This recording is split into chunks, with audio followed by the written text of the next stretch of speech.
This week's parasha contains the incident of the son of the golden calf. The Torah conveys that what happened was akin to a runaway freight train.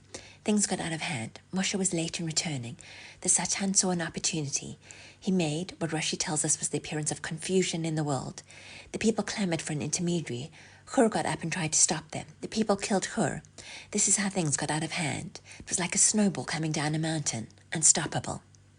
Aaron, who feared for his life after seeing what happened to Hur, went along with the people while trying to minimize and mitigate, but he also gets swept along in this unstoppable snowball. All of a sudden, Moshe comes down from the mountain. He puts up his hands and, in a sense, said, "Stop!" In an instant, the whole thing stopped. What happened? How is it that this unstoppable snowball could all of a sudden stop?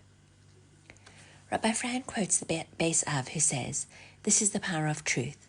Since their sin was based on falsehood, or on an incorrect assumption, on an act of Satan with no validity to it, as soon as the truth became apparent, it was as if someone turned on a light in a dark room.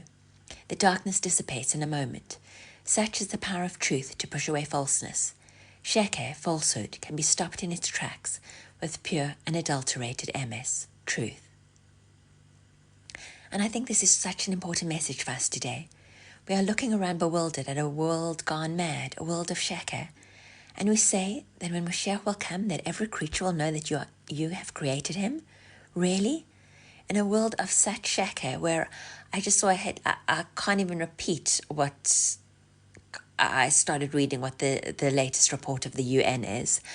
But, I mean, really? In a world like that? Or in a world where even, forget the UN, people don't know their pronouns? How will it be that all of a sudden everyone will say, "You are correct, Israel is not a colonizer. It says right there in the Torah that the one true God gave it to them"?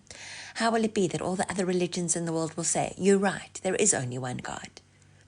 Our Parsha teaches us how it will happen. When falsehood meets truth, falsehood melts.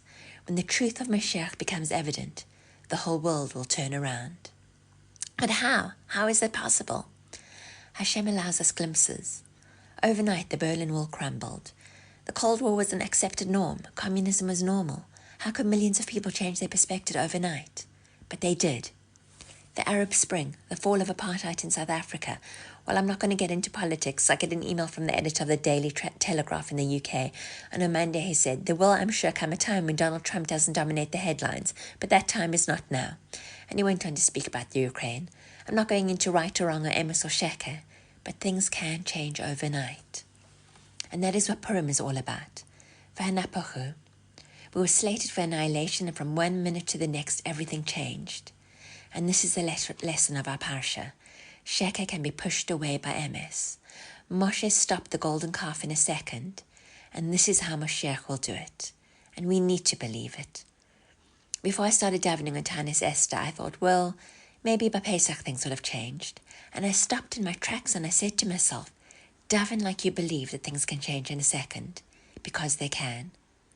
Wishing you all a Freiliche Purim and good Shabbos.